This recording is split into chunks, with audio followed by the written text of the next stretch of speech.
Hi there, my name is Graham Ryan for the 3 classmates who are watching this and don't know my name probably, and today I'm going to be talking about a case that had the potential to completely change the internet as we know it.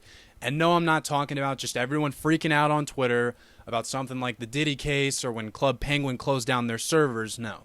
We're going to be talking about Gonzalez versus Google, a case that revolves around everyone's favorite talking subject, terrorism. But before we get into the nitty-gritty terrorism stuff, you're probably wondering how exactly it could change the internet forever and whether or not that's just me exaggerating to make this video 8 minutes long. And to answer that question, we have to go over how both users and websites can be held liable for things that they say or post on the internet.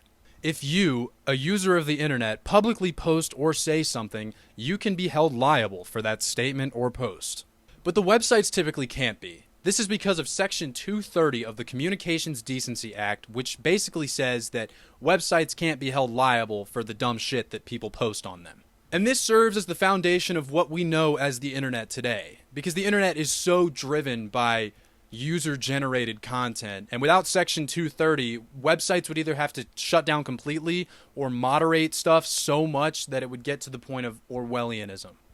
That is definitely not a word. So I know I haven't fully answered the question of how this would destroy the internet, but you get the idea. Section 230 equals basically free speech on the internet, and spoiler alert, the plaintiffs are going to be attacking that law. So before we get into that, let's pump the brakes for a second. How did this case even come to be, and who the hell even is Gonzalez? Nohemi Gonzalez was a student at Long Beach State University and was studying abroad in Paris in the fall of 2015. And on the night of November 13th, she was shot and killed during a coordinated series of ISIS attacks throughout the city while she was out for dinner. And these attacks were a big deal. They were the ones that started the whole Pray for Paris movement. After these tragic events, the Gonzalez family decided to sue Google/YouTube because of the YouTube algorithm recommending ISIS propaganda videos to people, and that they weren't really doing shit to stop it. They also claimed that because of this, YouTube viewers were being fed this information and getting the idea to perform terrorist acts themselves. So of course YouTube, who I'm probably going to be referring to as Google from now on, whipped out their old trusty Section 230 and said, well, we didn't post the videos, ISIS did. And we've never encouraged or condoned violence on this platform, and we never will. However, the plaintiffs claimed that the YouTube recommendation services should not be protected by Section 230 because in that instance, Google is acting as a content creator or distributor rather than a platform, if you know what I mean, I guess. Not only were they attacking Section 230, they also claimed that Google was violating the Anti-Terrorism Act, which is exactly what it sounds like. But I'd like to focus on Section 2333, subsection A of the ATA that says, quote, any national of the United States injured in his or her person, property, or business by reason of an act of international terrorism, or his or her estate, survivors, or heirs, may sue, therefore, in any appropriate district court of the United States, and shall recover and shall recover the damages he or she sustains and the cost of the suit, including attorney's fees. But what the Gonzalez plaintiffs really focused on was subsection D, which says, quote, in an action under subsection A for an injury arising from an act of international terrorism committed, planned, or authorized by an organization that had been designated as a foreign terrorist organization, blah, blah, blah, blah, blah,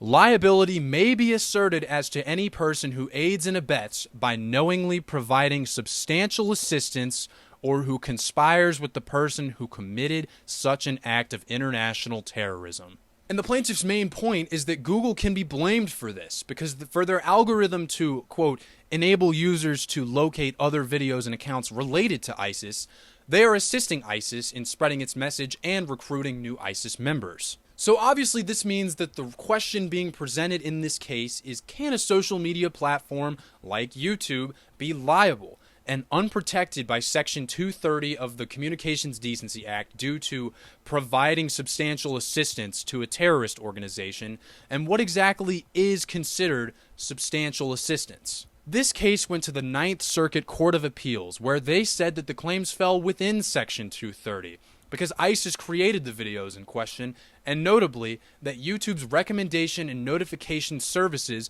don't treat ISIS content differently than any other kind. Then the Gonzalez plaintiffs appealed to the Supreme Court. And what did the Supreme Court say? On May 18th, 2023, they basically said fuck off. I'm not even kidding. But why? It's because they had just settled a case that was nearly the exact same as Gonzalez versus Google. Enter Twitter versus Taamneh? Taamneh? I'm going to say Taamneh, but I don't know how to pronounce this name. Twitter versus Taamneh is the cheese nips to the Gonzalez versus Google Cheez-Its. It's essentially a carbon copy. A man whose name I'm not going to be able to pronounce right was killed in a terrorist attack in Istanbul in 2017, which is obviously nothing to joke about, but then his family sued Twitter and Google and Facebook because the terrorists were on social media and yada yada yada. Now before we go any further, I know what you're thinking. Why isn't it Taamneh versus Twitter? Excellent question. The answer is that it actually was called Taamneh versus Twitter.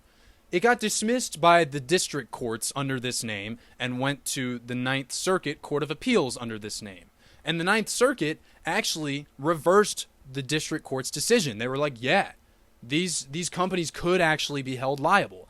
And they said that because the companies were aware that ISIS used their services, and they didn't take any steps to prevent it, and this failure to prevent the shit could be interpreted as knowing assistance from that ATA thing. So then Twitter was like, hell no, and they appealed to the Supreme Court. And since they were the petitioners, i.e. the party who hit up the Supreme Court first, their name was first. Anyways, now that we can climb out of that rabbit hole, the Supreme Court reversed the reversal. Yeah. But they reversed the reversal made by the Court of Appeals 9-zip.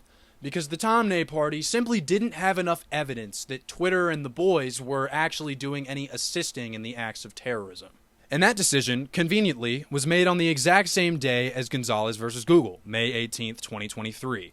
So they were basically just killing two birds with one stone. But yeah, that was the outcome of Gonzalez versus Google. It was fun. This case was very interesting to research, and yeah, make sure to hit that subscribe button or whatever.